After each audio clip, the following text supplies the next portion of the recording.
Hope this works. TTE, HKE, TTE, HP, TTE, HKE, TTE, HPE, PTTTE, PRKRKRKE, PTTTE, TSSSSE.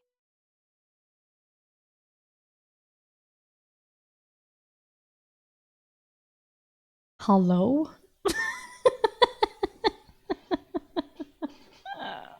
Welcome to the stream. HTTP? Like a website?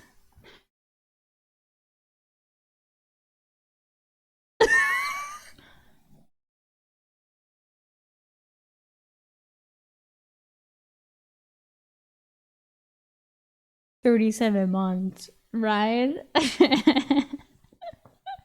That's like at least a year. Congrats. Oh, sad. Sad. I'm thinking about switching the voice or seeing what I can do with that voice. Because I haven't looked into it. I was like, just turn it on and then I left it be. I don't even know, like, I think it's Streamlabs. I don't even know where where this voice is coming from, actually.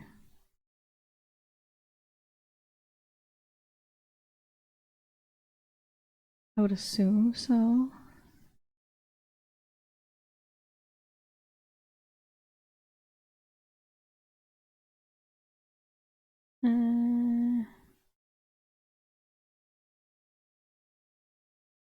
Found it immediately.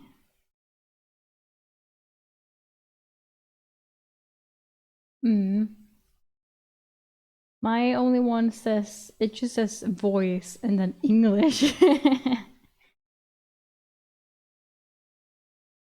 There's just like English US, and then there's English UK, Australia, India. There's one India.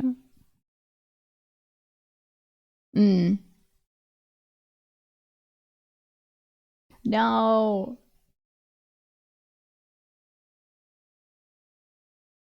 But yeah, I have been thinking of looking into that. I just don't do it.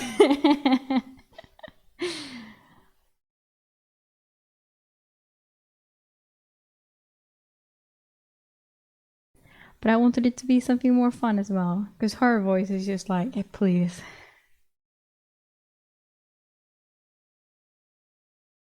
We could see if we can do something nicer with that. That's not too hard, probably. But hello, welcome back from the weekend. It is reading time once again. We have been waiting for the reading time.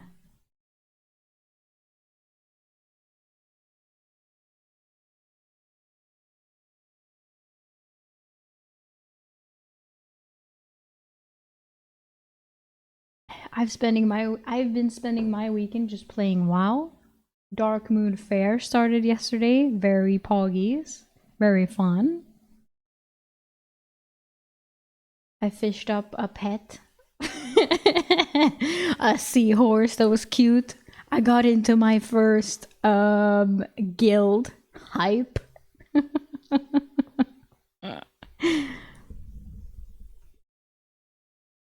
Very fun, very fun. We'll continue today.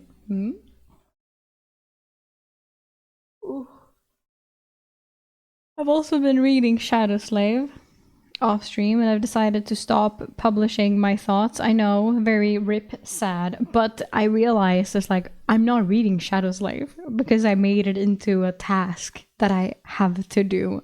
So then I wasn't reading, so I'm like, well, then I will stop. So now I'm reading, and holy shit, fuck, dude. Shit's crazy.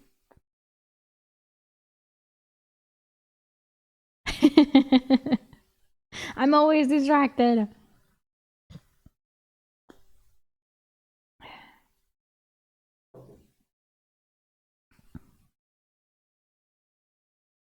It gets very nice stuff over there as well.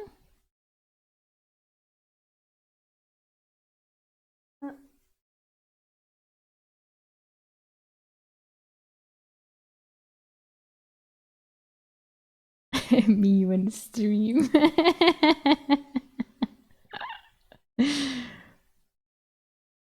Makes me happier than you realize when I hear oh, my show is on and it's me. It makes me too happy. Where? Oh my god. I'm so easily distracted, you don't even have to try.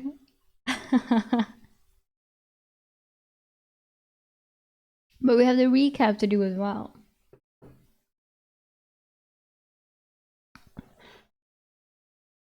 So.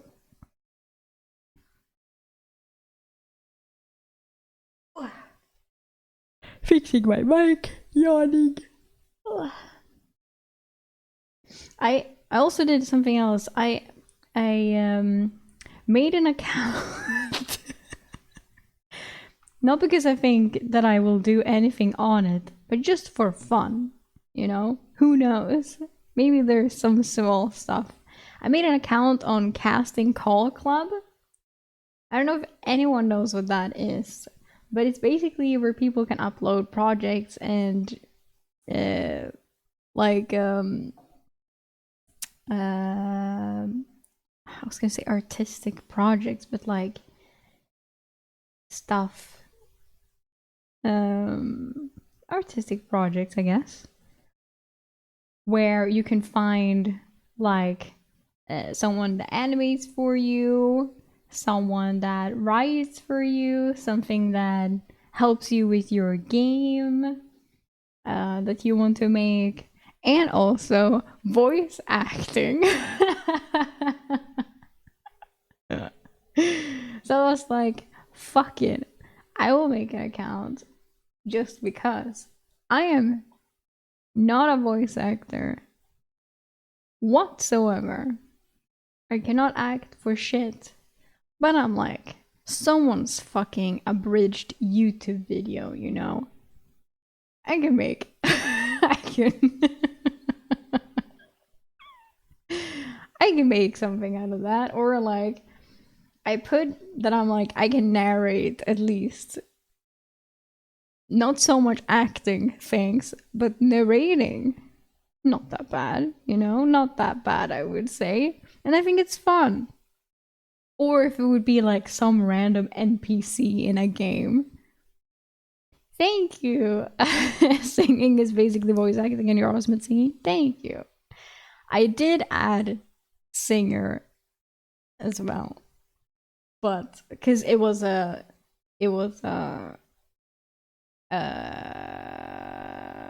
not a prompt, what do you say? An option. It was an option. So I'm like, fuck it, why not?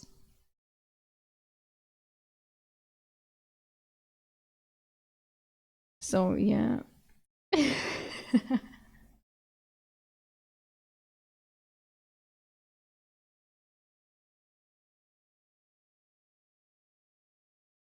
I don't even go to here? Nah. Anyway, I did that as well, and I was like, that could be a little fun. So, yeah. Waiting for the ad to be done so we can go into the recap. The ad is now done. Yay! Then we will do a recap. Yay! Wi-Fi saved. See, I was distracted long enough. Easy. Last time on A Soldier's Life. Eric and a few others make it to the portal that leads to the capital in time, so they can leave their witness statements before Castile's tribunal. Constantine meets an old hound flame in the kitchen, but denies it. Eric gets put in front of a truth seeker and spills the beans about how Durandus died. The truth seeker seems very interested in the supposed Titan city or whatever it was that they were looking for. I get the feeling that Eric said too much. Eric and company gets told to stay outside the tribunal and wait until it's over. Then, the Chancellor himself approaches and tells Eric to come with him. Just a little friendly talk. Nothing serious.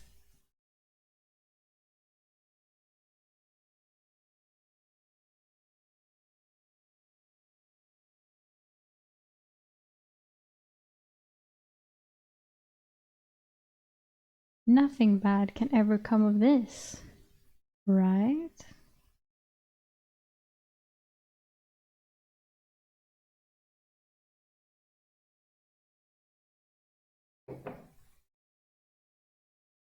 So now let's see what the fuck he wants.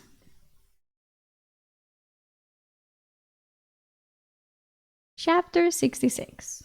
Verdict. I walked behind Marcel, who had a fast pace for a librarian. He smelled of sweet perfume as he pranced ahead of us, and the crowded streets parted before him and his escort. We entered the main road that led to the Imperial Palace. The imposing palace approached rapidly as we followed the confident Chancellor. We reached the gate to the Imperial grounds. 4 legionnaires stood there with shiny steel armor and gold highlights. I assumed these were the Imperial legionnaires who served the Emperor directly. Chancellor Marcel did not pause and walked between the guards into the grounds. The legionnaires saluted him with their right palm flat on their left collarbone. This was the Emperor's salute. Maybe it was because he was counsel to the Emperor. I was not going to ask. The fewer questions I asked of the man responsible for the College of Scholars, the better. Agreed. Instead of heading to the palace, we took a blue-veined marble-paved path to the right through expensive and diverse flowering gardens. Pretty. The kaleidoscope of colors passed rapidly as we went deeper into the Imperial District. I was starting to get nervous but maintained pace. There was a class of 9 young children in the gardens. A bald man in blue robes was explaining one of the flowering trees, telling them where the tree normally grew on the continent. That was all I caught as we passed the class. We reached a series of modest homes on the other side of the vast gardens. Each home was made of plain gray granite and had a small personal garden out front. Short, white marble stones marked off the gardens. Marcel walked up to the steps, and I followed. The 2 legionnaire escorts turned and walked away. I paused to watch them. Marcel also stopped and explained. I only have an escort when I leave the grounds. If they thought you were a threat, they would have remained. Come inside. My wife. My wife. My wife should have lunch ready. Okay, wow, like, how long am I staying? Inside the stone dwelling, large windows dominated the walls, giving it lots of natural light. The spacious room was both a kitchen and dining room. A woman who appeared much older than Marcel smiled. Ah, I see you found the boy you were looking for. Damn near had to be mercury sipping all across the city, Marcel griped to the woman as he sat heavily at the table. You need to get out more anyway, Marcel. Sit, and we can eat. I am Sophia. I assume you are Legionnaire Eric. She smiled as she placed a pot on the table. A tray of flat oval bread was soon added to the table. Help yourself, Eric. Consider my cooking payment for your knowledge. Don't be bought so cheaply, Eric. Knowledge is more valuable than gold. Although Sophia's cooking is as well, Marcel said, smiling at his wife. He took a piece of bread and then scooped a healthy portion of thick sauce with cubed meat and vegetables. I followed his example. Sophia poured wine for everyone and then joined us. The whole friendly atmosphere was a little surprising. It's a little creepy. Marcel asked as he ate. I read that you...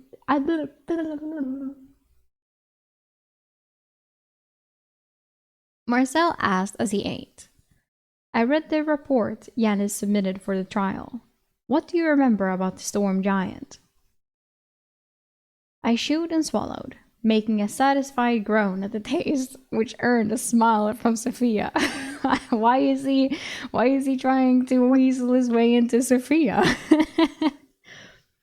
He was big, maybe the height of 5 men, much quicker than you would expect, I answered. No. What was he wearing? What did he say? Marcel asked, studying me. I do not think he said anything. Mage Durandus just attacked him, I replied, and continued taking bites and waiting for questions. Marcel frowned. That is unfortunate. Storm giants are one of the few reasonable giants. How old was he? I apologize. You're asking things I have no knowledge of. He had a beard that was light brown, if that helps, I said and tried the wine. It was flavorful, but slightly acidic. I'm sorry. I'll try to direct my questions based on your background. Ooh. Your accent. Are you from Linshania?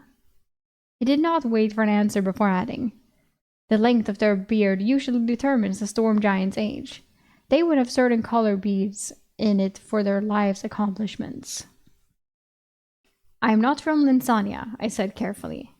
I was slightly worried Marcel may have the truth seeker ability, so I planned not to offer any information. The giant's beard came to his waist, I remembered. He did have beads in his beard, but I cannot recall the details. We left the body in the crater. I am sure the beads are still there. Yes, he nodded. Waist. At least a few centuries old then. He sucked on his teeth, considering.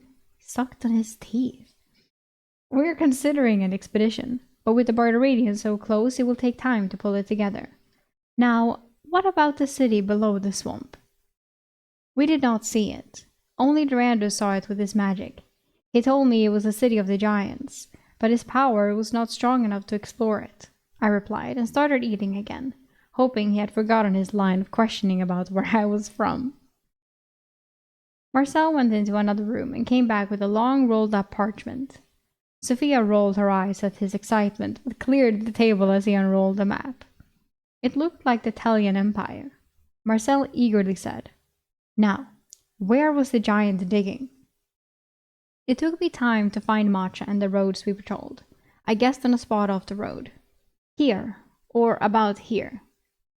They both looked at it, and it was Sophia who spoke.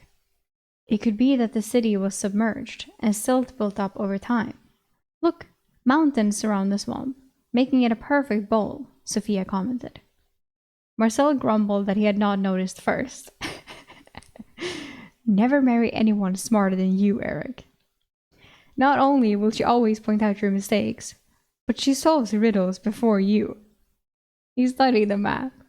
That does fit with the myth of the city of the Titans. Atlantium being buried by a great flood. Titans? I asked, confused. The giants, Marcel answered distractedly, studying the map. Before elves, dwarves, humans, and orcs, the giants ruled all of Desia. They had one great city that was lost when they challenged the gods. Sophia chuckled. He tries to romanticize it.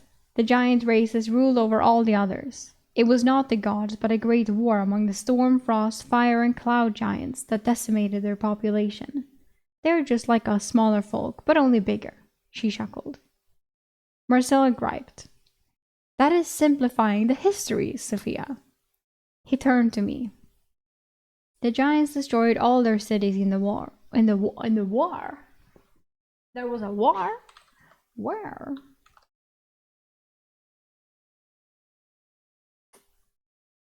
Okay, let's try this again. He turned to me. The giants destroyed all their cities in the war. Only the capital, the greatest city in all of Desia, Atlantium, remained. The myth goes all the other giant clans banded together against the storm giants. Having lost the war, the storm giants were exiled from the capital city. In retribution, the remaining storm giants summoned a massive and fierce storm that drowned all the other giant races in Atlantium. Sophia added, Marcel believes powerful artifice items were buried with the city. He has been searching for it his entire life. He told all the children he has ever educated in the Scholarium the tale, hoping one day one of them will help find it for him. Well, it worked. Yanis found him. He pointed at me, not taking his eyes off the map. Sophia shook her head and sipped her wine. Marcel kept trying to dig details out of me, but I had very little to offer him. I answered honestly, even though I was sure he was not a truth seeker now. After patiently answering all his questions for 2 hours and through 2 more helpings of stew and 4 glasses of wine, I eventually got bold enough to ask. Wow, the wine got to him. Chancellor Marcel, is there anything you can do to help Mage Castile with the Ducal Tribunal? Ducal tribunals are always political, and I do not become involved in politics. Sophia nodded in support of Marcel's statement. I decided not to press further and answered his questions as he ferreted out everything he could from my memory. He finally stood. Legionnaire Eric, thank you for your time. You enjoyed the wine? I nodded. Sophia, why don't you give him a bottle? Whoa! As he walked me out, he explained. At the bottom of the steps, wait for an Imperial Legionnaire to escort you off the grounds. They don't take kindly to strangers wandering the grounds. He clasped my wrist in a handshake and handed me the bottle of wine. Is your accent from Kongshuya? I had hoped he had forgotten about my accent. I did not get the feeling he had the truth seeker ability during the questioning. I yielded to ease his curiosity. I feel like he would find it nice, since he was like, he seemed to like the riddle thingies, all that. So I feel like he might as well be like, no, I'm not. And then he would be like, I have to figure it out. Like, don't tell me type of thing. Because I feel like he could get away with not telling. I know he's going to tell now because I see the next fucking words, but still. I wouldn't. I am from a tiny village in Singa. I joined a caravan transporting Tastewood, made the mistake of sleeping in the wrong place, and found myself conscripted. He nodded. Ah, yes. I can hear it in the undertones. Must be the eastern provinces at Singia, he deduced. I nodded, agreeing with him. Well, if we have a chance to talk again, I would love to hear your impressions of how the Telian Empire is perceived further afield. My primary service to the Empire is researching the political climate in all of Desia and advising the Emperor. Well, perfect. I almost told Marcel that I was just an uneducated villager, but I thought better of it and nodded. Thank your wife for the wonderful meal. I turned and 2 Imperial Legionnaires were waiting for me at the end of the walkway. I was a little spooked as they had not been close a few seconds ago. I guessed they had used a spell form. Ooh. Ooh. Instead of walking me through the gardens, they took me to a closer access point to the Imperial grounds. 4 Imperial Legionnaires guarded this small door in the wall. I was pushed out into the streets, and the door was barred behind me. It kind of felt like I was trash being thrown out, which they probably think. I was in the upper city on the side street. I followed the Imperial compound wall back to the main street. From there, I was able to get myself back to the Magistrate's Hall. Out of sight of anyone, I moved the bottle of wine into my storage as I walked the halls to the Venus room. When I arrived, the blue double doors were open. The hallway and room were empty. I was stunned for a moment before finding a white-robed magistrate. Has the tribunal finished in the Venus room? He nodded immediately. About an hour ago. The Dukes left the building. He was going to keep going, but I stopped him by holding his arm. Oi. He looked at me, waiting patiently. What was the decision? He looked confused. I believe the mage was found guilty. He sized up my appearance and clean-cut face. I can bring you to records if you want to know the specifics. Please do. I nodded with a pit in my stomach. I was sure Constantine would have the details as well. I followed the magistrate through the building and into the basement, where a sprawling library was located. Dozens of white and yellow-robed individuals weaved through the shelves of books and scrolls. My guide stopped a white-robed young man, who then he rushed off. I will leave you here. Magistrate Marcus went to retrieve the records. He will help you, Legionnaire. He bowed and left. The young magistrate returned a short while later with a scroll. He bowed at him, though. Okay. He handed it to me. Please be careful with it. It has not yet been transcribed into the histories. I unfurled the scroll and read it. Okay, here we fucking go. Ducal Tribunal of Mage Castile Duval. Sitting Dukes. Duke Vito of Camellia Province. Duchess Veronica of Sobral Province. Duke Octavian of Sakigos Province. Charge 1 brought by Duke Octavian. Retreating from the field of battle. Vote guilty 3-0. Punishment 10 years of additional service without annual wage from the Emperor. What? Charge 2 brought by Duke Octavian. Fuck you, Octavian. Willful neglect of Empire resources. Vote not guilty 2-1.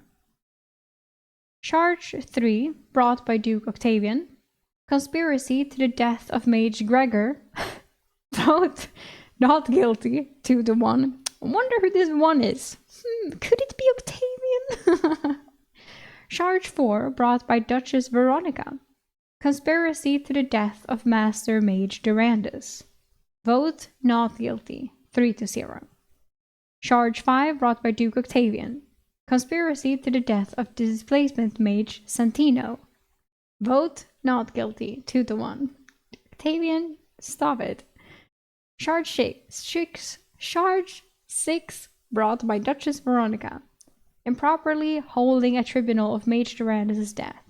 Vote not guilty 3-0.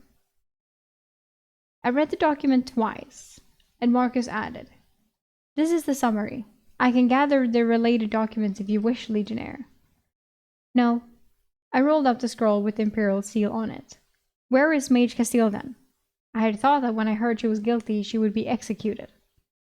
Marcus turned and found someone I recognized as having stood guard at the door. He went and asked him and then returned. Marcus informed me. Mage Castile left with her legionnaires at the tribunal's conclusion. Thank you, Marcus. I turned and found my way out of the maze-like building. I was soon in the streets, heading toward the Eastern Legion Hall. So I guess she will definitely not be executed then, and that she will just, quote-unquote, just have to serve for 10 extra years without pay, additional pay.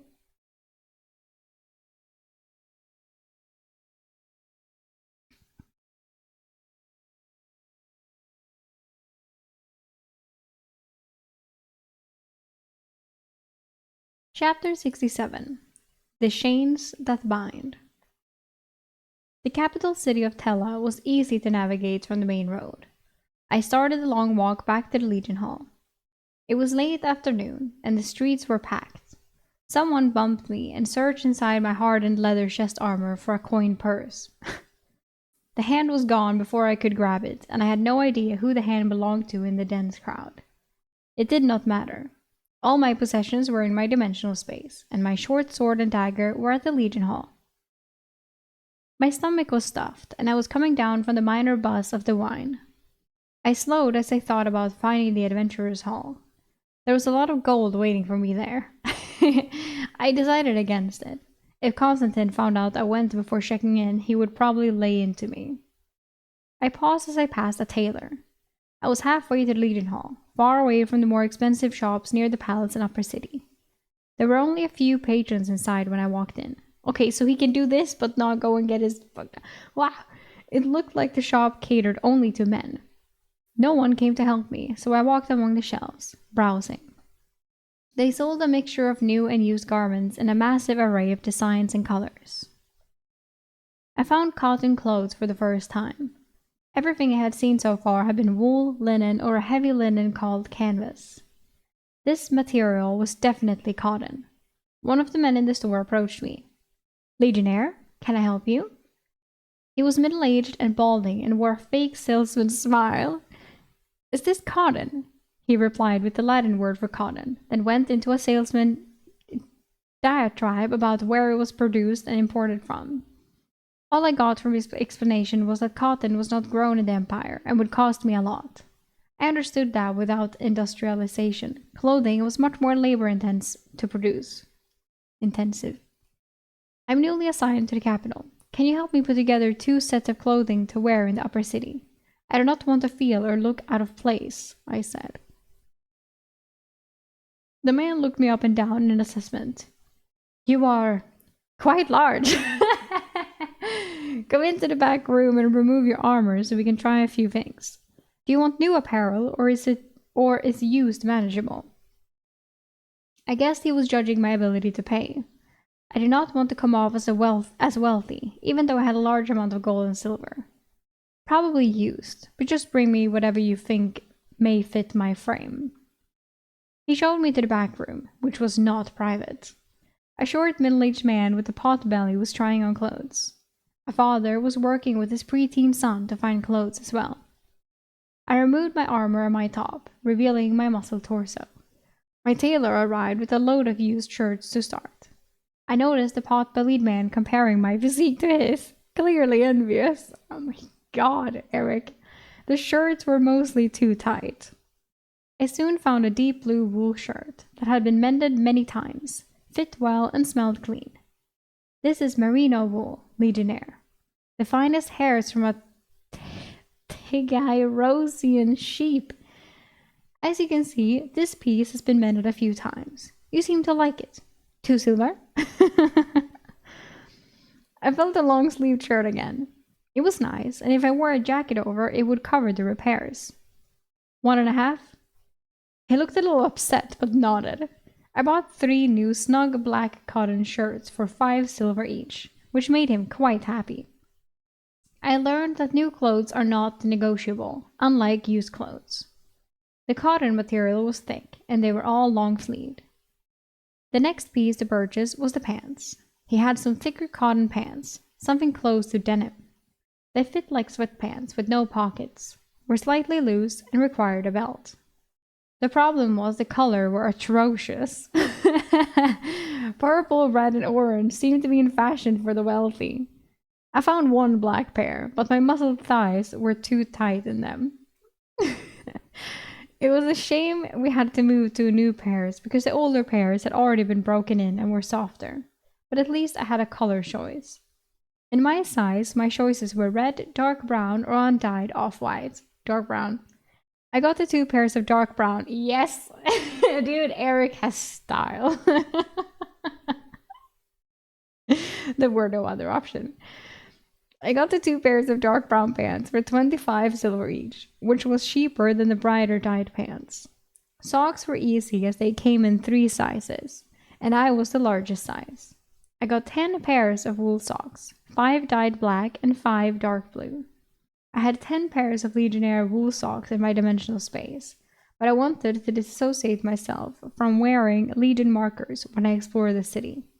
All Legion stockings were yellowed off-white, and may be noticeable to those with a keen eye. Plus, you could never have too many socks. I hate socks though, but I can also agree.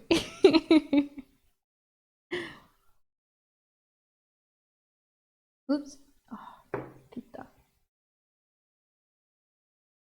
Don't laugh and drink.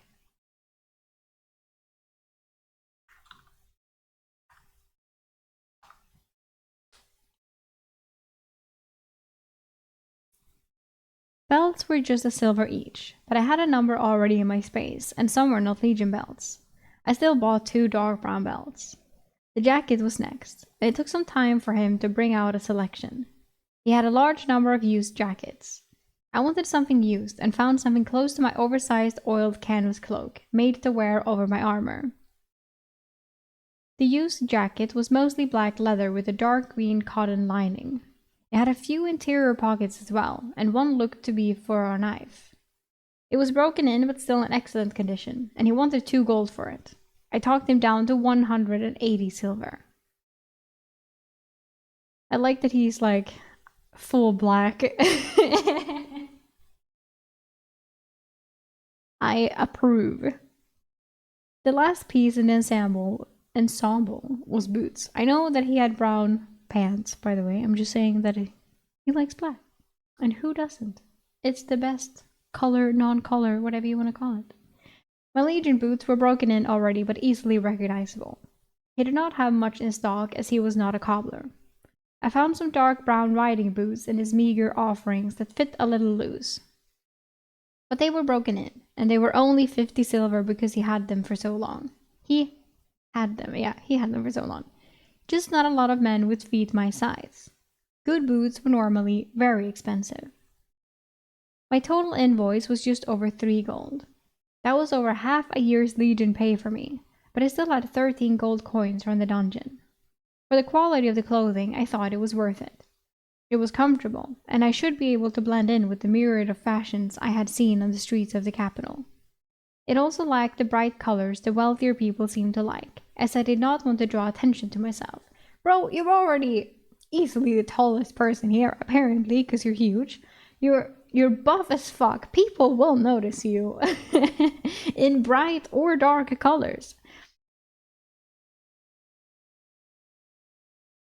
I paid the happy man, and he bundled everything together. After I left the tailor, I turned towards an alley to be unseen and moved the package to my dimensional space. I hoped to have time to explore the city as a well-off civilian and not as a legionnaire. Sure. Because you have so much free time. As I approached the Legion Hall, I thought maybe I should get Castile something. A congratulations, you're not going to be executed gift. What? I stopped at a bakery and pastry shop and got a basket of various doughy sweets for a silver. That was a lot of coin for 9 pastries, so I just assumed they were good. I don't know how she's gonna feel about this. We'll see. When I returned in the evening, the Eastern Legion Hall was not very active. A few men practiced in the central courtyard, but fewer men lounged about, unlike yesterday. I went to the bunk room where we slept last night and found Pavel and Benito lying in the beds. Guess it went all right, I said, entering. Pavel sat up. Castile is in a private room at the end of the hall. She is sleeping, but said to send you in if you returned. Constantine and Linus are checking to see when the next portal to Carenhagen will be opened. He remembered where I went. How was the Chancellor? Did you meet the Emperor? But his wife. We just went and ate lunch at his house with his wife. He asked questions about ruins, and I answered him as best I could. I made the mistake of putting the basket down. Benito snatched and took a sticky bun. Fuck you, Benito. I should have noticed him eyeing it as the smell of the warm pastries filled the room. I actually got those for Castile, Benito. He ignored me and handed the basket to Pavel. Pavel said, well, we all rushed here to save her, so I'm sure she would want us to have 1, or 2, or 3. I just shrugged. Fine. Save some for Constantine and Linus then. Benito was already on his second, and I doubted any would be left by the time Constantine returned. I turned away and went to look for Castile. Why did I get so pissed? I actually like that was expensive. From my exploration, I knew where the private mage rooms were located. I knocked on a few and no one answered. Finally, Castile opened her door. It was 2 back, so she must have gotten up slowly. She looked haggard and tired. Her hair was a mess. She recognized me. Eric? Is Constantine back? No. Pavel and Benito said you wanted to see me, I said. She studied me. You look well for having raced across the Empire. You even shaved. She tried to make it sound complimentary. Come in and we can discuss things. Castile smelled a little ripe. She had not bathed and still wore the same clothes from when we left Matcha. She sat on the bed while I remained standing. She was quiet, so I began. I'm glad you escaped the tribunal. She barked a harsh laugh. Escaped? From one spider web to another. Duchess Veronica may have saved me from Octavian's plan, but now I owe her favors. Better than being dead. And you were only found guilty on one account, I offered, trying to be positive. She grunted. Yes, the Duchess could not war me out of that one. She did manage to reduce the penalty from life of servitude to just 10 years. She looked me in the eyes.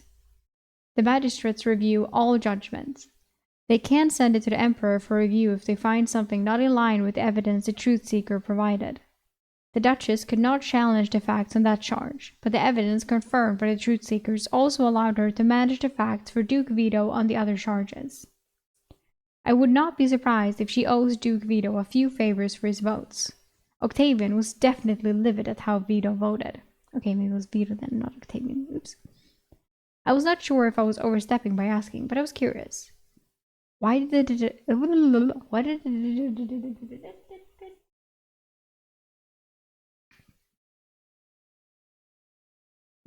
Duchess take such an interest in you? Castile looked like she had aged over the last few days. Duchess Veronica is one of the Emperor's granddaughters. I do not know the lineage. I am guessing it is 2 or 3 generations. When she was educated in the palace, the Emperor favored her as a child and carved out the province for her to rule when her father named her a first citizen and paid her tithe. Tithe? Title? It is a tiny province with one small city. I guess she has higher aspirations than ruling the smallest and weakest province in the empire. So Octavian is her uncle? I asked. All of the dukes are related in some manner, Castile said, standing up from the bed. Enough about my fate, Eric. Now let us talk about you. She eyed me. My voice is disappearing.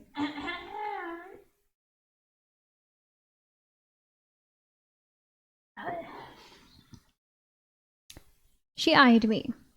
I do not know if you are an otherworlder. If you are, never tell me. But yet, give me a false narrative. So if a powerful truth seeker questions me, I will not have the answers they seek. I nodded, relieved. I am from Tsinga. Really? How did you get here? Why were you naked in the farmer's barn? Why would you come to the Italian Empire and not speak the language? I read your transfer card from the Centurion Silas, Eric.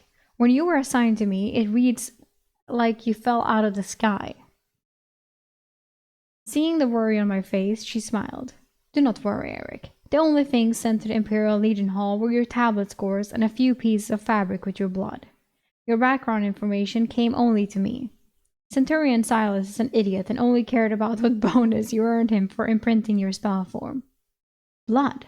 Why would they need my blood? I asked, though I already had an idea. I looked back on the first weeks of training. The trainers had taken our bloody and torn shirts and given us new ones. After that, we were taught how to repair our clothes. For magical tracking, only those who graduate in the Legion of Lion are registered in the capital in case of betrayal. After 2,000 years, the Empire learned and is prepared to hunt down traitors. It is why all the children of the nobility are educated at the palace under the emperor's scholars. Castile paused, letting me realize the scope of my own predicament. If they think I'm dead, would they destroy the bloody clothes? I asked. Ha! If only they were that organized. The Legion Hounds maintain the archive in the capital. They probably have tens of thousands of samples from the last 1,000 years. Not just Legionnaires, but every mage and first citizen well. We have it worse than you, though. There is a backup archive for mages and nobles, hidden elsewhere in the Empire. We are truly bound to the Empire, Castile explained. I felt angry and a little helpless. Why are you telling me this? Castile let a smile creep onto her face. Because I think we can help each other. Ooh, ooh, ooh, hell yeah! Teaming up with Castile. Chapter 68. First magic lesson. Oh, ooh! Castile's smile faded. It's about survival, Eric. In that way, I lost the tribunal. 10 more years without being able to draw replacements over the company's minimum. As a mage commander, I built a loyal following and developed competent men. They are all I have. I was confused. I thought you were just not being paid. Castile laughed without holding back. No, I'm being cut off from all resources. No replenishing my ranks beyond the minimum size for a company. No annual payout for service, and my existing accounts have been seized. And no potions can be purchased from the Imperial Alchemist at the discounted mage company rate. I'm sure my new benefactor, Duchess Veronica, has a plan that will bind me to her. Castile pointed to a sealed letter on the desk. I will learn more when I open that. I looked at the letter and then back to Castile. So, what do you want from me? I asked. I want you to be invested in everyone's survival, she said levelly. I do not need to know your secrets. In fact, it is better that I do not. Being around me is dangerous. I doubt Duke Octavian is finished with me, but he should be content that I am trapped for another 10 years, giving him time to exact revenge. I thought about it. Is the blood tracking real? Can't we just leave the Empire? Seek sanctuary in another kingdom? Castile sighed and huffed resignedly. She echoed Constantine's words. The hounds always find you. She looked me in the eyes. A legionnaire like you could probably flee. They would not pursue you far outside the borders, but I cannot say for sure. Maybe they would send a phantasm to hunt you or try to track you with agents in other kingdoms. Myself, they would track me no matter where I went to make an example of me. Castile noticed me processing. Yes, you could flee. But if you are an outworlder, like I believe, you are not prepared. I can help you. If your tablet reading is correct, you cannot learn true magic. Your shaping attribute is too abysmal, but maybe you have other spell forms beyond healing and space you need help imprinting. I will help you with that. I was thinking, and Castile decided to wait for me to process. She picked up the letter and started to open it. As she read, her eyes focused on the document. She spoke to me. If you imprinted self-healing, then I assume your second most powerful affinity of time can receive a spell form. Do you want help with that? I was silent, considering her offer as she read the letter. A look of distaste formed on her visage, as if she had bitten into something sour. Why is my poor shaping preventing me from learning true magic? I asked, after she put down the letter. Damien had explained it, but I wanted further clarification from a true mage. Damien is a true mage. Castile was distracted for a moment, but decided to demonstrate. She put her hands about 12 inches apart, and a blue light started to trace out to what I recognized as a spell form. It was slow and deliberate. This is the speed someone with a 10 in shaping can mold their ether into runic script. She spent about 5 minutes tracing the lines in the air between her hands. You also need to keep ether running through it at the same time, as it will dissipate if not sustained, she explained. When the spell form finalized, she dropped it, and the entire thing quickly vanished. So I could cast spells then, and it would just take a long time, I asked. She smirked like I had fallen for the punchline of a joke. That was one of 4 spell forms for a spell. Now watch as I cast a spell with all 4 forms and a 66 attribute in ether shaping. Light flared between her hands in a blink, and the smoky tendrils I was familiar with oozed from her fingers. She looked at me. All magic affinities and traits are exponential. Each step of 10 is twice as powerful as the last. 20 is twice as strong as 10, and 30 is 4 times as strong as 10. Oh shit, okay, here we go. What? Okay, magic affinity 10, ability power 1, 22, 35. You get the point. I'm not gonna say all these numbers.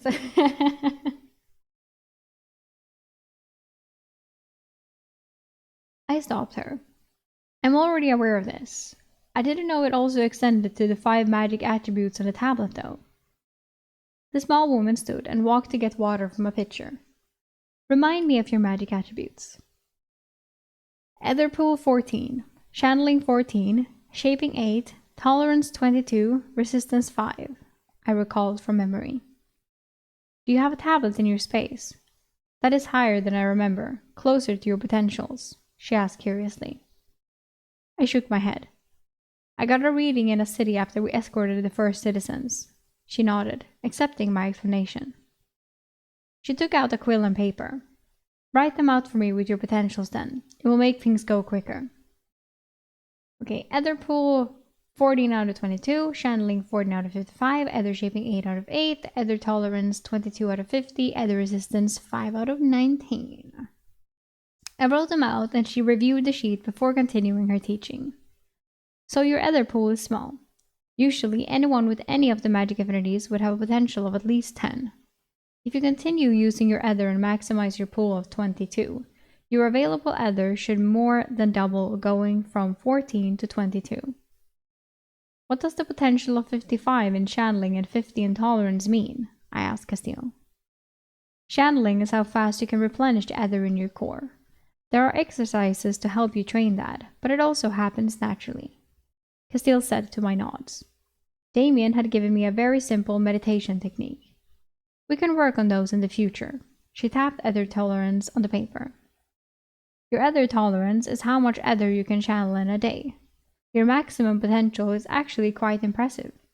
If you reached 50 in the attribute, it means you can channel 16 times your total Ether core in a day without burning your channels, Castile explained. When we fled along the aqueduct, I was pushing the extreme limit of my own 33 in Ether Tolerance. If you exceed your tolerance, you can reduce your Ether pool permanently. When that happens, channeling any Ether becomes painful. Mages who do this are referred to as burnt. Is there a way to know if I'm getting close to my limit? You just know. It feels like your blood is boiling and your head is about to explode. It is your body's way of telling you to stop, Castile instructed me. And Ether resistance? I asked about the last attribute. It is a person's natural resistance to magical influences and backlash. For instance, when a mage tries to use a charm spell on you, they need an illusion affinity about 30 points higher than the target's Ether resistance to succeed, she noted. A normal person's potential is between 10 and 30, but most people never train their Ether resistance, so it remains below 5. She asked, have you tried to move a living creature into your dimensional space? Oh my god, I swear she knows. I nodded, hiding my shock at the question. I did not hide my shock, but did not mention that I had succeeded. Castile explained. Then you already know about backlash. When a creature resists an imprinted spell form, it reflects back on your Ether core. Backlash does not happen when you use a true spell, as it is not anchored on your core. You were probably slightly ill or lightheaded for a few hours from the backlash. I thought carefully and said, I have moved a live rat into my dimensional space before, but 2 rats. I let the question hang. So you must have a space affinity in the 40s to be able to move a small creature with a small Ether resistance. That is actually quite impressive and makes me wonder how big you are. Oh, Castile, she smirked. But yes, 2 creatures at once is exponentially more difficult as their resistance is multiplicative. Curious, she looked at me. I would ask your space affinity, but it is better that I do not know. I could see the burning desire to know in her eyes, though. I was still thinking of my next question when Castile asked, do you want help learning a spell form of the time affinity? Yes. No. What? I started. Castile looked surprised and a little hurt. I actually want to learn a spell form for protection first. Oh, first, yeah. I pulled a spell form reference book from my dimensional space. Her eyebrows arched, but she did not seem surprised. She took the book from me. Volume 2. She paged through it and then looked up. And what spell form did you decide on? My protection affinity is 30. Castile's eyebrows went up, but she did not offer a comment. I had just revealed that my time affinity was at least 30. I decided to be funny. I think I want to imprint protection from the elements. If I choose either of the other two, then my mage commander will send me into more dangerous situations. Dude, there are a couple already. Holy shit, I ship them. Castile read them quickly and then smiled at my joke. Yay! I really want to know if there are other options for me to imprint. Oh, I like them. Castile was patient as she reread the text. Etheric armor amulets are common magic items used by mages. They are expensive but extremely useful. She reached into her shirt from the top and produced a fist-sized amulet. This is a similar artifact. It can repel 3 or 4 strikes before being drained. The problem is it takes a lot of ether and some time to recharge. She paged through the book again. These are definitely the spell forms to maximize your protection affinity of 30. Air Shield has the most utility in and out of combat, but the strength of the barrier is related to your protection affinity. So it's like my dimensional pocket. My higher affinity made it a larger pocket, I asked, as Castile already knew my space was larger than advertised. Exactly. Air Shield can be used as a shield in combat, a way to block a passage or even a platform to stand on momentarily. Even though the barrier is not strong, you could cast many of them as layers until you run out of ether. Etheric armor would drain your ether directly, and you could run out rapidly, Castile explained. I vote for Air Shield. Sounds cool. Air Shield also only lasts about 10 heartbeats, according to the text. Oh, bruh. So, do you think protection from the elements is not the correct choice? I asked for her honest opinion. It is not a bad choice, but you realize that if you use the ability openly, you are displaying your spell form for all to see. With protection from the elements, rain will never touch your body, and you will not sweat in extreme heat. Even your hair would not be tousled in the wind. Etheric armor is the same, as blue sparks would flash when you are struck. Only Air Shield would leave no trace and be invisible, she said, offering her educated opinion. And, if I was not concerned about showing my spell form, which of these 3 would you choose? I asked again. If I was not in the Legion, definitely protection from the elements. In the Legion, Air Shield. With etheric armor, I would be too worried about having my ether drained involuntarily by repeated attacks. I would get an amulet instead. Also, if you are on a battlefield, with flashing blue sparks when your ether shield is struck, you quickly become a target of the enemy as well, she explained her reasoning. I considered her rationale, and it made sense. Only if I was not going to be fighting did the protection from the elements make sense. I considered showing Castile my amulet, but thought I might be able to get it identified in the city on my own. What? Complete trust was going to come in baby steps. Okay, fine. Okay, I would like help with Air Shield. Yes. Castile smiled as I took her advice. She started by showing me a few exercises to improve my channeling. Castile had more knowledge and a better understanding than Damien. Damien will forever be first boy though. She fine-tuned my visualization for meditation and showed me how to cycle ether in my core to draw it in faster. Then she gave me a few hints on imprinting the Air Shield spell form. We spent nearly 3 hours together in her room. Well, the others are going to question this, I swear to God. I need to bathe, eat, and sleep, Castile said as the sun has set. Tell Constantine I will talk to him in the morning about when the rest of the company will arrive. Thank you, Castile. Even though I cannot cast a true spell, maybe you can show me how to write out the spell forms in the air, I asked hopefully. Castile studied me. If we have time. It would take you years to learn with your attribute, Eric. It is much harder than I have shown it to be. She sighed. But yes, I can teach you. I felt good about my situation as I returned to the bunk room. As I entered, Constantine, Pavel, Benito, and Linus looked at me. Constantine started to get up, and I said, Castile said she would talk with you tomorrow. She's going to bathe and rest as she is exhausted. See? They're gonna think.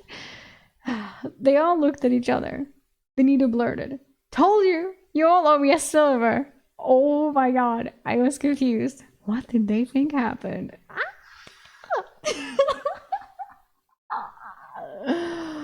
Oh my god, yes! Oh, Benito. I love you again. It's okay, you can have the fucking pastries.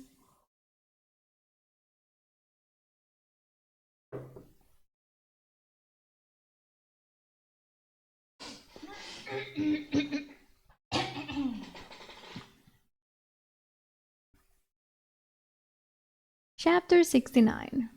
The Price of Freedom.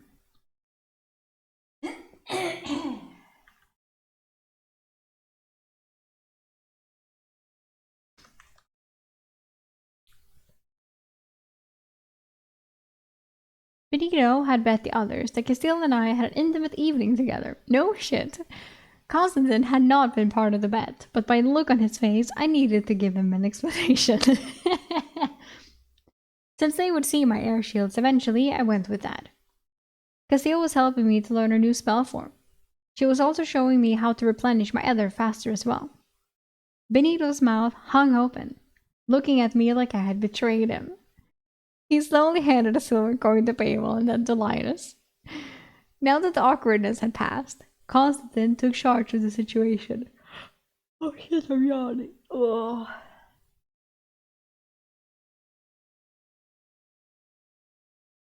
Now that the awkwardness had passed, Constantine took charge of the situation.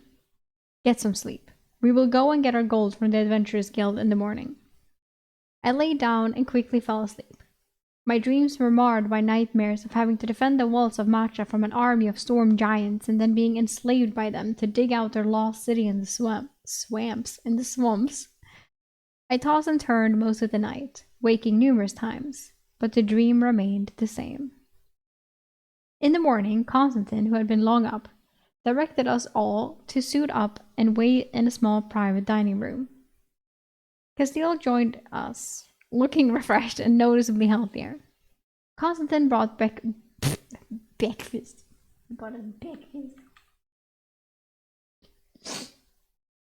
And I might as well just redo this.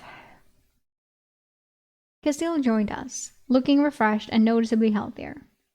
Constantine brought breakfast from the kitchens. The stuffed rolls were similar to the ones we had yesterday, but had different spices today. We had a chilled berry wine with almost no alcohol in it. We consumed the food in silence. After we finished, everyone waited for Constantine or Castile to speak. Benito, the idiot he was, asked, Mage Castile, are you teaching Eric a new spell? Castile's eyebrows arched and she looked at me. Benito was still sore at losing 2 silver. Castile offered a tight smile. He's working on a new spell form, not a new spell. Only mages can cast spells. Benito deflated as Castile confirmed my story, and his silver was truly lost. As usual, no, we had sex. Imagine, Benito, I would have died. Constantine spoke. The others will be here for Karenhagen in 2 days. Before noon, we will all go to the Adventurers Guild to collect our coin. He looked at us. I suggest you get your coin and transfer it to your family or deposit it in the Imperial Reserve. You do not want to walk around the city with that much gold. I hate continuous nightmares. Waking up and then going back to sleep too soon, just end up right back in the same dream. Sucks the worst. It has happened to me a few times. Rarely though, but it's more like I can have the same dream during different nights. But yeah, not fun. If it's a bad dream, that is. Well, we said nightmares, so yeah, nightmares.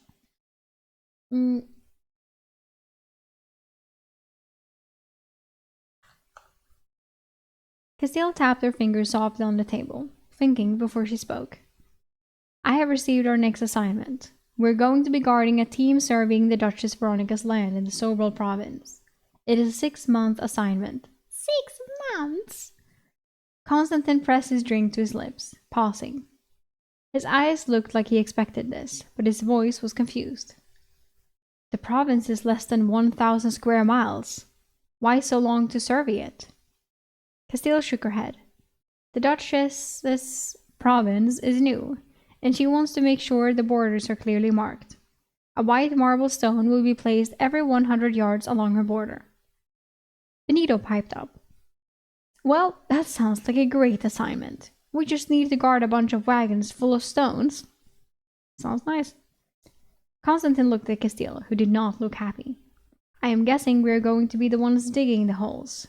Constantine noted to Castile's dismayed nods. Castile explained. From what I understand, the Duchess's province is mostly devoid of anything useful. She has just one city on the Agantarao River, a few dozen farms, and some small lumber camps. Most of her lands are wild. I do not know the threat level of the creatures, but the main concern will be from the other dukes not liking where the markers are to be placed. Constantine nodded, finished his cup, and said seriously, land disputes are never fun, especially at the ducal level. Do we at least have an imperial surveyor with us? Castile thought for a moment and then pulled a letter from inside her cloak and read it. It just says to meet the surveyor in Sobral City. My guess is there will be no imperial surveyor. Constantine grunted. I suggest we double up on supplies then. Castile grimaced. My imperial reserve account has been seized to cover the Empire's losses in Macha from our early retreat. Also, I can no longer draw a reinforcement for the company for 10 years unless I fall below the minimum company strength of 12. Constantine barked. Well, that is dragon shit. We are not a displacement mage company. Do we need to buy our own replacement gear? His anger was rising, and veins stood out on his neck. Castile nodded. Old gear can be exchanged at no cost, but new gear will be charged to a legionnaire debt. She exhaled. Do not worry, I still have the gold from the dungeon discovery and will cover new gear, and I can purchase healing potions from the guild. Benito asked. I thought the Adventurers Guild does not operate in the Empire. Castile shrugged. They have a few halls in the larger cities or near dungeons, but generally the Empire will send out the Hounds or a mage company for monster threats. Still, the Adventurers Guild is the expert on dungeons. The Emperor allows them, for that reason, to siphon off essences and artifacts from their efforts in a dungeon rather than risk his own forces inside dungeons. Constantine added, there was also the Guild War, about 1,000 years ago. The Empire tried to throw the Adventurers Guild out of the Italian Empire. The adventurers banded together and joined the Empire's enemies. Only after losing half of its territory did the Emperor agree to allow the Adventurers Guild back with the stipulation they never attack the Empire again. The Empire had to concede the monitoring and management of dungeons within its territory to the Guild as part of the treaty. Castile said, the Empire does keep tight control of essences and artifacts coming out of dungeons. The only place to sell them is in an adventurer's hall, when the Empire will usually swoop in and purchase them. Castile stood. Enough discussion. We need to prepare for the company's arrival and a river voyage to the Sobral province. I'm just so happy that we're going to the Sobral province because I can pronounce Sobral. I appreciate that. We followed Castile to the street and formed a protective box around her as Constantine led us to the adventurers' hall.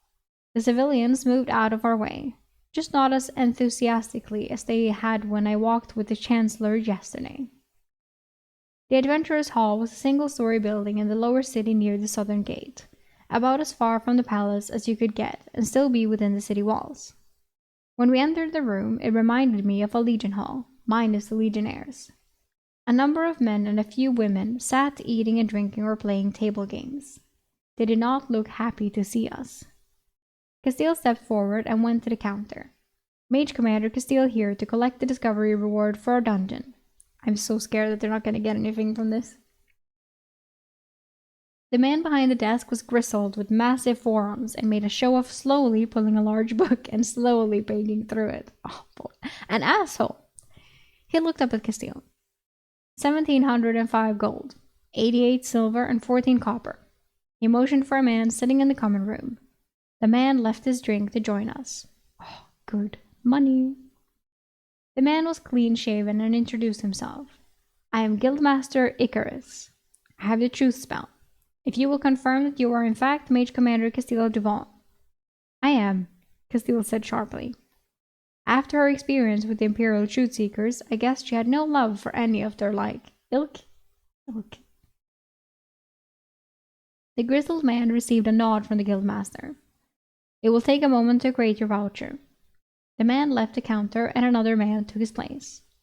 Constantine went forward to repeat the process, and instead of creating a voucher, the Guildmaster counted out 7 large gold, 5 small gold, 7 large gold, 5 small gold, and 68 silver coins for Constantine. The smaller amount was more manageable to pay out directly. I was next in line and confirmed my name as Eric Marco. I received the same amount of coin as Constantine.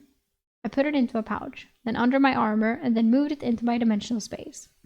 Constantine noticed, and I think he thought about giving me his coin, but held it. The men and women in the hall were taking too much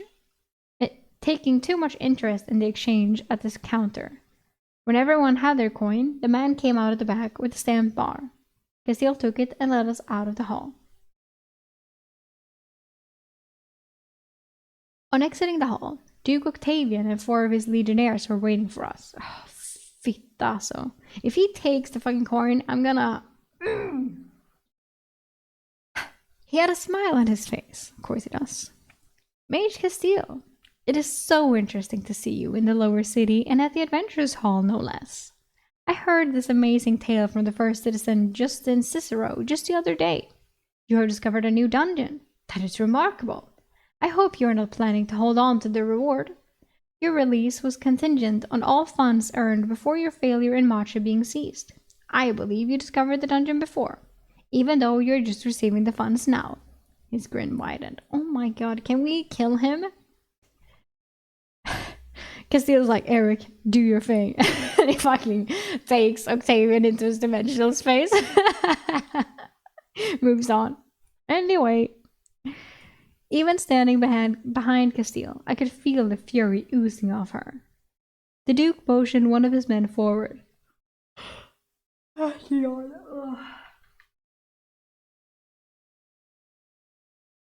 Duke motioned one of his men forward, and they took the stamped bar from her hand. They handed the bar to the Duke, and he inspected the stamp on it and frowned. Where is the rest of it, Castile? A voice behind us made the Duke look up. That is all the coins you received after your empire taxes, Duke Octavian. It was the Guildmaster Icarus talking. The Duke narrowed his eyes at the Guildmaster. He then looked at each of us, and realization spread that Castile had divided the spoils among her men. We remained next to Castile in support as the Duke fumed. The Duke turned abruptly and left with his legionnaires. Constantine muttered, What a pixie prick. Benito asked, So, does this mean we will not receive our weekly pay? No, you will get paid. Castile snapped. You can collect it in the Legion Hall, Benito. That is where I will be. She walked off alone. Constantine looked at Benito. You need to learn when to keep that thing shut. It is only good for eating and pleasuring your woman. What? Constantine! Castile paid you extra coin on top of your legion pay from our own pockets. You will get your 5 silver and 40 copper weekly from now on. Benito looked a bit flustered and eventually moved off with Pavel and Linus to care for his coin. I was left with Constantine. Holy! Constantine. Eric, I'm headed to the Merchant's Hall to send these funds to family. You are welcome to join me. Constantine waited on me. Do they have tablet readers in the Adventurers Guild? I asked, looking back at the building. Constantine looked at me. Probably. I have never been in one for more than a moment before. You would probably have to join the guild, though. I can do that? Even being a legionnaire? I asked Constantine. There is no law against it. A number of legionnaires joined after they finished their term. Constantine studied me as I thought. I slowly turned and walked back into the building. Ooh! Okay. Interesting.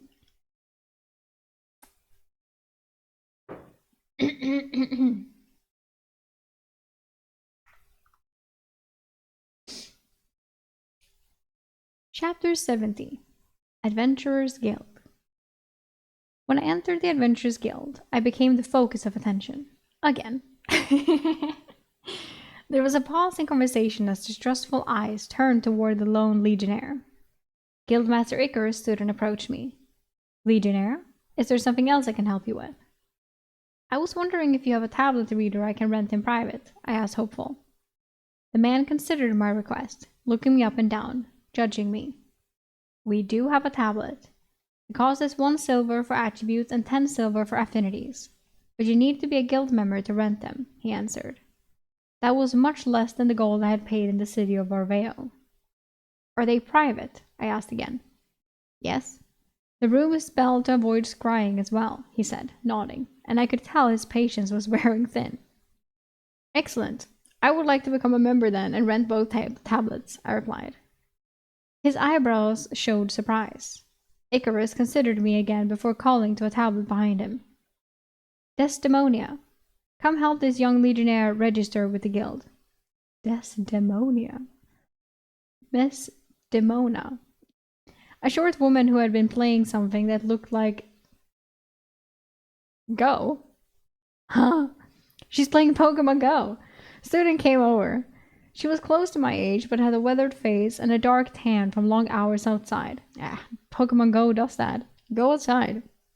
This way, legionnaire. We can use my father's office. I followed her down a hallway. Her sun-bleached hair smelled like the sea. Getting those water Pokemon. Okay, I'm gonna stop. We entered an orderly office. The desk was the exception, which had a dozen folders and papers scattered across. She just shuffled everything off to the side and found the sheet she was looking for in the pile. She seated herself in the desk chair. Name? She demanded with some impatience. Eric Marco, I said, sitting across from her. Have you ever registered with the guild under a different name? Was her next question. No, this is my first time, I said. Okay, the next 10 questions are optional, but I will just skip them then. I just want to use the tablets, I admitted. She put down the quill and eyed me hard. Fine. 25 silver to register with the guild and 11 more silver for both the tablets, she muttered, annoyed at having to deal with me. I reached inside my chest piece, pulled a gold coin into my hand, and placed it on the table. She stood up, swept the coin, and took the paper that had just my name on it. Wait here, legionnaire. She left in a huff. She either did not like me, men, or legionnaires in general. It was a good hour before she returned. What, an hour? With a circular brass medallion. My name was clearly stamped on one side. Oh, I thought it was with the tablets. I was like, 1 hour to get the tablets? Are you joking? Hello, Cade! Welcome! Yes, we're on the last chapter of the day, but still, hello! I appreciate it! Welcome! Happy to see you again. We're reading A Soldier's Life now. I don't know if you knew. But we are. We're on book 2. Yeah! We're on book 2, chapter 70.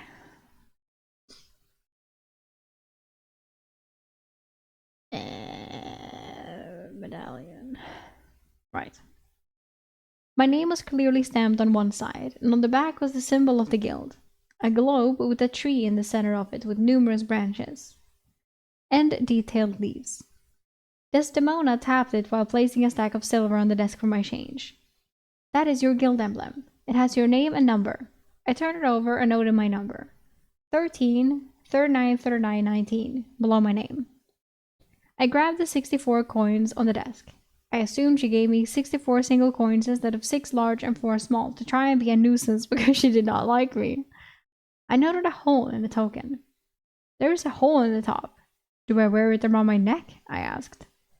Desdemona tossed me a leather strip from the desk to make a necklace. Follow me and I can activate your tablets for you. Before standing and leaving the office, I slowly tied the leather cord to the medallion to irritate her. I then asked, is there any significance to the number 13, 39, 39, 19? The impatient woman barked. The first number is the guild hall you joined in. This is Guild Hall 13. She paused. The original guild hall was on the banks of the river, but we relocated here. The second number indicates your membership number at this hall, but we only started tracking membership about 1,000 years ago. I followed the short woman out. She was maybe 5'2", with a muscled hourglass figure. I was a little upset by her attitude. I removed my helm and followed her to a small closet. The tablet was the size of a desk, dominating the tiny room. It was not the handheld one I was accustomed to, and it looked weathered and ancient. Desdemona sat on the other side of the table. I asked. I thought this was a private reading. Do you have ether and enough control to activate the tablet? Her eyebrows challenged. She was way too smug to be likable. I do, I said, trying to figure out the tablet. It had everything on this one tablet, all attributes and all affinities. I figured it out after a few moments of studying it. It made sense that I needed to channel my ether while pressing both my hands into the indentations resembling hands. Wow. Desdemona had not left yet. Where is the reset so I can erase my results? She started walking toward the door and tapped the corner of the tablet as she passed. Channel ether here, Legionnaire. It will reset and blank the tablet. When the door closed, I locked it from the inside. I stood before the tablet and produced a strength essence from my dimensional space. I would get a reading, reset the tablet, and get a reading again. I placed my hands and channeled my ether. My scores appeared in the tablet, and I consumed the strength essence. Before resetting the tablet, I studied my improvements while the essence worked on my body. Okay. Now we have this again. So, strength went up by 2, power by 2, and +1 max. That's how it was, right? Quickness +3, dexterity +3. Yeah, whatever. Strength 50 out of 79. Power 48 out of 83. Quickness 35 out of 49. Dexterity 39 out of 60. Endurance 67 out of 95. Constitution 50 out of 68. Coordination 46 out of 63. Intellect 31 out of 54. Reasoning 49 out of 61. Perception 54 out of 60. Insight 35 out of 49. Resilience 47 over 71. Like kind of low comparing to the others, I would say. Empathy, still fucking none. 12 out of 21. Fortitude 53 out of 89. Ether pool 16 out of 22, which we just found out about anyway. Channeling 15 out of 55. Ether shaping 8 out of 8, we know that. Ether tolerance 24 out of 50. Ether resistance 7 out of 19. And prime ether affinity space, minor ether affinity time.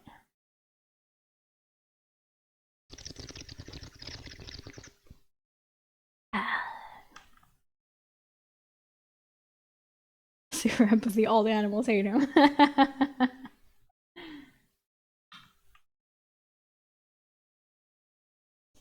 Okay, and here we have the elemental magics common. Fire none, air none, water none, earth 6, lightning energy 8, spirit healing 23, and nature plant 0. Unaffiliated magics uncommon. Charm mind 5, illusion 0, clairvoyance 0, protection guardian 30, necromancy celestial and abyssal 0. Rare magics, we have space at 98, whoop whoop, time 90, way, displacement 61, materialism 9, worlds 88, also cool, void 22, and convergence 74. My eyes immediately went to the affinities, and I now had an earth affinity of 6. That seemed an extreme gain from 0 with 1 apex essence. Next, I confirmed my healing affinity had also increased, up to 23. This improvement had allowed me to imprint the self-healing spell form. My physical, mental, and magical attributes had also gained over the last 2 weeks. I had consumed a fair amount of essences and even now felt the strength essence doing its work. Hopefully, the strength essence would settle before I was disturbed. The last time I did a tablet reading in a city, I was rushed out. When I felt the essences settled after about 10 minutes, I reset the tablet and activated it again. Strength, +2 and +1 max, 52 out of 80. My actual strength had increased by 2 points and my potential by another point. This was impressive for a major essence. I confirmed that was the only change, so I reset the tablet again. I only felt mildly stronger, but the changes were still ongoing, with my muscles still feeling hot and emitting heat like I had a fever. Soon the essence was spent though. That I was sure of. My goal for the rest of the day was to find somewhere to get the amulet identified, anonymously. I underrated the door to find Desdemona in the hallway, waiting. "Wait," she ordered, as she went inside to make sure I did not steal or damage anything. She was being thoroughly meticulous, checking the tablet and under the table like she did not trust me.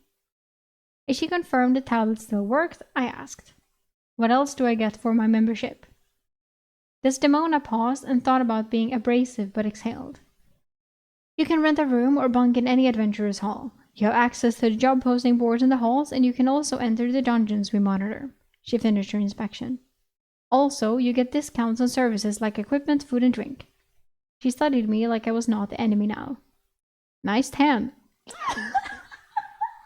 the fuck?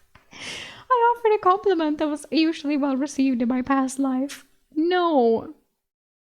She gave me a hard look and then short a laugh. "Windburn and cooked is more like it, from days spent on deck." "Deck? Like a ship?" I asked. "What else has a deck, Legionnaire?" she said, mocking me, but with a slight smile. Maybe she was warming up to me. Hell yeah.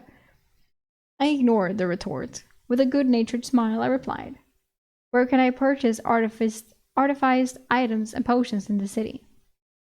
She gave me a strange look. "Right here, Legionnaire.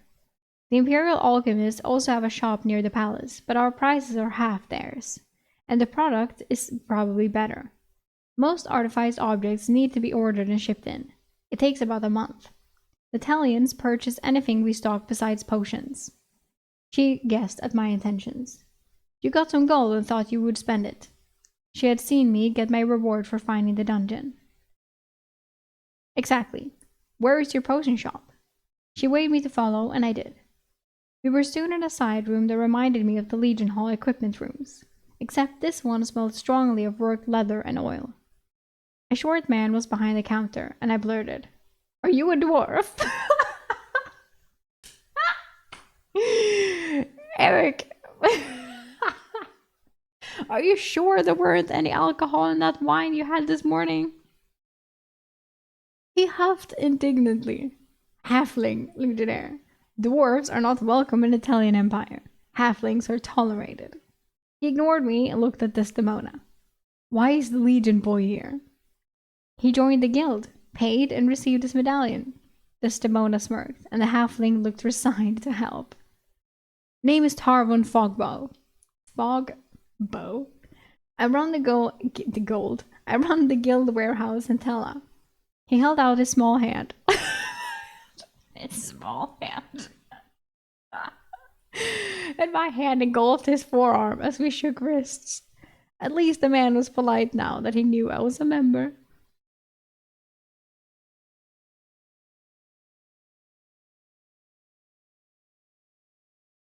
"Eric Marco. Pleased to meet you. Tarvin. I'm looking for some potions to help me sleep without dreaming," I said. "Okay." Tarvin looked at Desdemona, who rolled her eyes and left us to do business in private. I have a honey slumber draught." He pulled a blue liquid vial from under the counter. This does not remove dreams, but makes them very pleasant. 10 silver a dose. Then I have oblivion pills. Oblivion pills. He pulled a jar of red marbles out. These will knock you out for about 6 hours. No dreaming, just peaceful rest. How much are the pills? I asked as the jar had dozens of marble-sized pills. Guild rate is a silver piece, Tarvin said, tapping the jar. How do they work? I mean, can I wake up if there is danger? I asked. It is just a deep sleep. Someone could wake you, but most likely you are not going to wake on your own.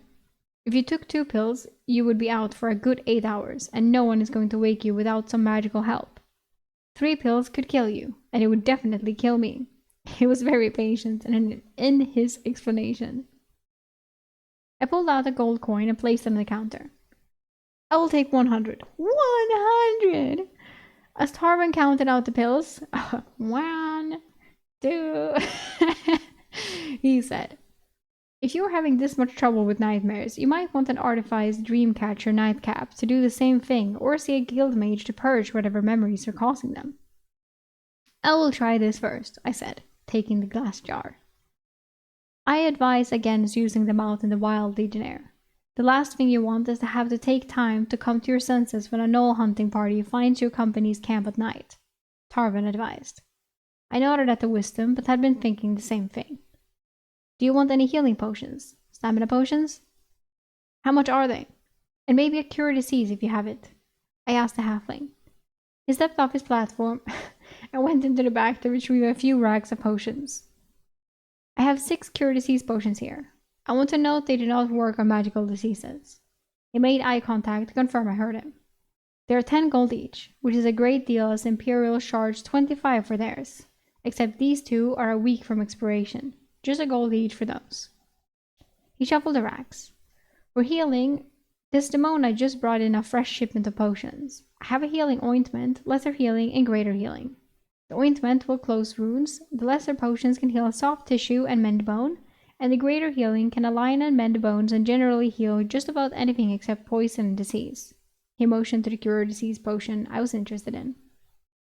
Do you have any of the healing ointments or potions near expiration at a discount? I asked, interested. Tarvin started reading the dates and moved the potions about in the rack. 6 ointments, half off, as they just have a few days left.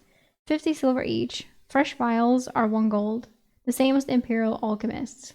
But the lesser healing potions are 4 gold, 1 gold less than the Imperials. He beamed a wide smile at me. I do not have any lesser or greater healing potions getting close to expiration. Greater healing is 40 gold. He held up his hand to stop me. Imperials sell them for 50, so it is a great deal. Why don't you store them in a dimensional space? I asked the halfling. If only we had someone at the guild hall with those. With one. Most of the experienced adventurers avoid the Italian Empire like a plague. They do not treat us well no matter what the treaty states.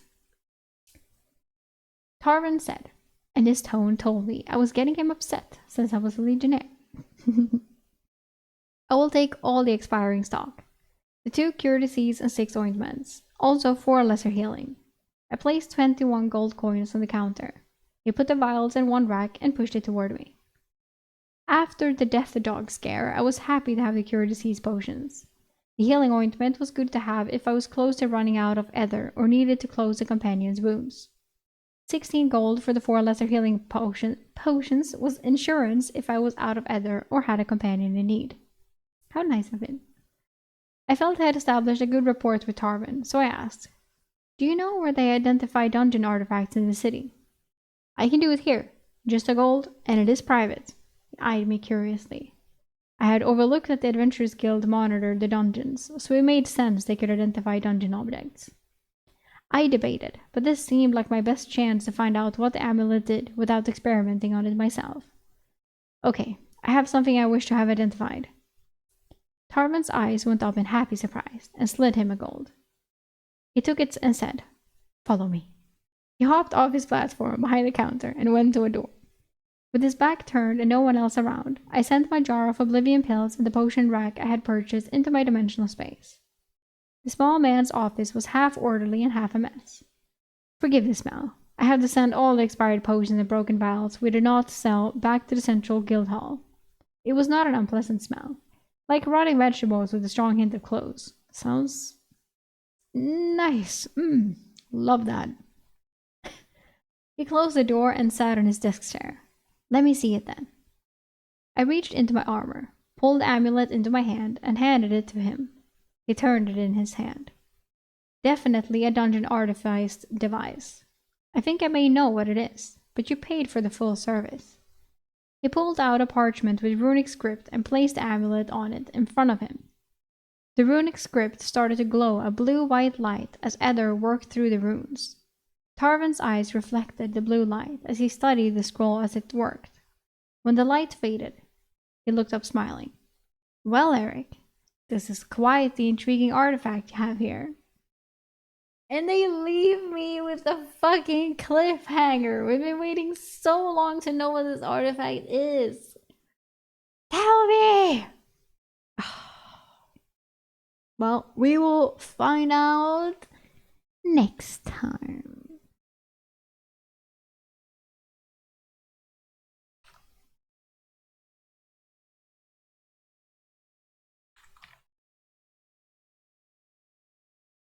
Oh, next time we will know.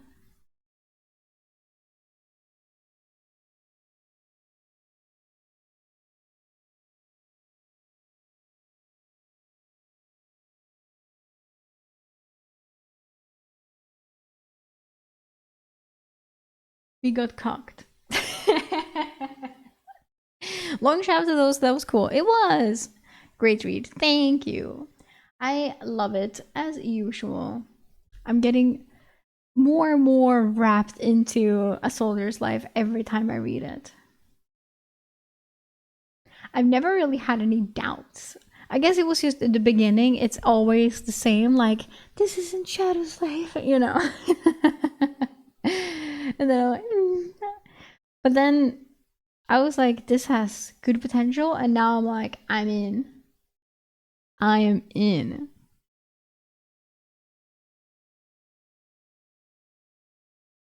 This is making me want to spend $20 I don't have to catch up on the story and this Patreon.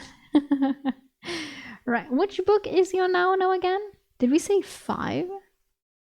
Is there 5 books? Or do you know what chapter he's on right now? Because it continues with the chapters. We're on 70, so.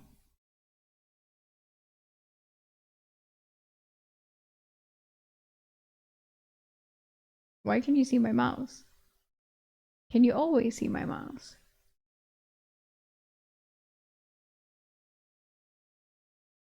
I don't know, but you're far from where he's at. Yeah, well, yeah. Have you been able to see my mouse this whole time? He's on 451. Ooh. Well, we'll get there. I don't think we have. Yeah, I don't know why you can now. Oh, now you can't. What the fuck? Okay. Because I was like, that's a bit annoying. Okay. Well, great. Great.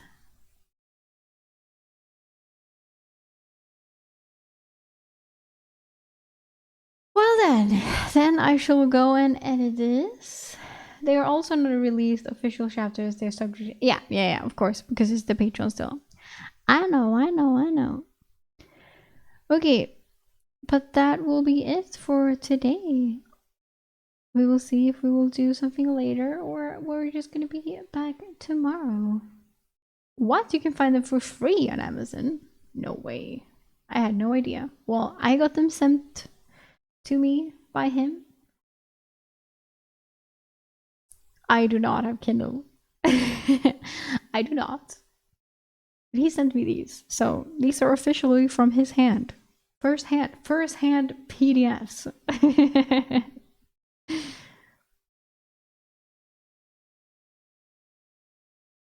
I appreciate it a lot.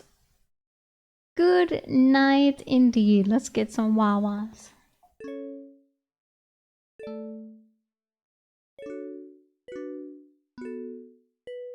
Thank you so much for coming to the stream. It was fun as always. Looking forward to tomorrow for some more reading. and more streaming. It's always very fun to hang out with you and read together or do whatever the fuck we are doing. How do you whisper? I don't know. Slash whisper? I have no idea. I don't know Twitch. I'm sorry. Or you can just press usernames, can you not? And then shows whisper, but that might be annoying as fuck. I have no idea, but thank you so much for coming and watching. I really, really appreciate it. Feel free to follow me on Twitch, YouTube, Instagram, TikTok, Blue Sky. And if you want me to do anything, then I'm now on whatever the fuck, the casting call club. Feel free. But yes, thank you so much. I'll see you again tomorrow. Have a nice rest of your day. Hey,